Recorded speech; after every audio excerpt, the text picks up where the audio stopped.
আসসালামু আলাইকুম। আমি এমডি মহসিন। আপনাদের সামনে আজকে নতুন একটা আপডেট নিয়ে চলে আসলাম। অনেকে আমাকে প্রশ্ন করেন যে, "মহসিন ভাই, কোন পদ্ধতিতে ভিডিও ডিলিট করলে অথবা কনটেন্ট ডিলিট করলে আমার পেজের ভিউ, রিচ, এনগেজমেন্ট এগুলা মোটামুটি কমবে না?" যদিও সম্ভব ভিডিও ডিলিট না করাই উত্তম। তারপরে যদি অনেক প্রয়োজনে ভিডিও ডিলিট করতে হয়, তাহলে আজকে আমরা দেখাবো কোন প্রক্রিয়া ভিডিও ডিলিট করলে ভিডিওর ভিউ মোটামুটি কমবে না আপনাদের পেজের। আমরা সেটি আজকে আপনাদেরকে দেখাবো আমি কোন পদ্ধতিতে ডিলিট করি। চলে আসেন আমাদের ফেসবুকে। আমরা প্রথমে আমাদের ফেসবুকে ঢুকলাম। দেখেন এখানে আমাদের ড্যাশবোর্ড আছে। আমরা সরাসরি ড্যাশবোর্ডে চলে যাব। অন্য কোনো প্রক্রিয়া যাব না। ড্যাশবোর্ডে আমরা প্রথমে ড্যাশবোর্ডে ঢুকলাম। ড্যাশবোর্ডে ঢোকার পরে দেখেন এখানে লেখা আছে হোম, ইনসাইটস, কন্টেন্ট, এঙ্গেজমেন্ট। আমরা এই কন্টেন্টে ঢুকবো। অন্য কোনো প্রক্রিয়ায় আমরা যাব না।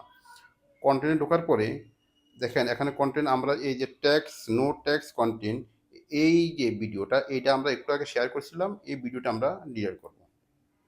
ঠিক আছে? আমরা যখন ডিলিট করব আমরা এখানে প্রথমে আমরা এখানে ক্লিক করব। ক্লিক করার পরে দেখেন এখানে উপরে একটা থ্রি ডট আছে, থ্রি ডট। আমরা সরাসরি থ্রি ডটে চলে যাব। এই থ্রি ডটে আসবো।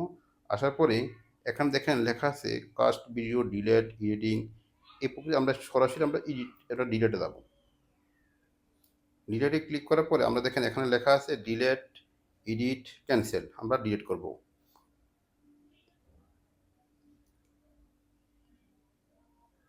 ভিডিওটা ডিলিট হয়ে গেল। এখন আমরা ব্যাকে চলে আসবো।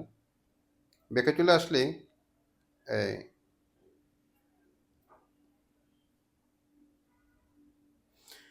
আমরা যখন আবার রিফ্রেশ করব, রিফ্রেশ করার পরে আমরা দেখবেন আবার কন্টেন্টে ঢুকবো। কন্টেন্টে ঢুকলেই দেখবেন এই ভিডিওটা আবার ঠিকই ভিডিওটা ওই আগা থেকে আছে। এই ভিডিওটা কতক্ষণ থাকবে? ভিডিওটা ডিলিট করার পরে ৪ থেকে ৫ মিনিট পরে এখান থেকে এটা চলে যাবে। দেখেন আমরা এখানে আবার ডিলিট করি, দেখেন নাই। অর্থাৎ ভিডিওটা এখন এখানে শো করছে না, কিন্তু আমাদের কন্টেন্টে থাকবে। এই প্রক্রিয়া যখন আপনি ভিডিও ডিলিট করবেন, দেখেন এই প্রক্রিয়া ডিলিট করলে আমাদের কিছু সুবিধা হলো, এই ভিডিও যখন এখান থেকে ডিলিট করবেন, এটা আমাদের রিসাইকেল বিনে যাবে না।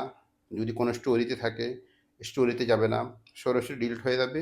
এতে আপনার পেজ সুরক্ষিত থাকবে এবং পেজ আপনার কোনো ধরনের ভায়োলেশন আসবে না। এবং এইটাই হলো ফেসবুকের ডিলিট করার একটা সঠিক পদ্ধতি। আর আপনাদের এই ভিডিওটা যদি ভালো লাগে, আমি আপনাকে রিকোয়েস্ট করব এটা অন্যকে দেখার সুযোগ করে দিবেন এবং সম্ভব হলে এটা শেয়ার করে দিবেন।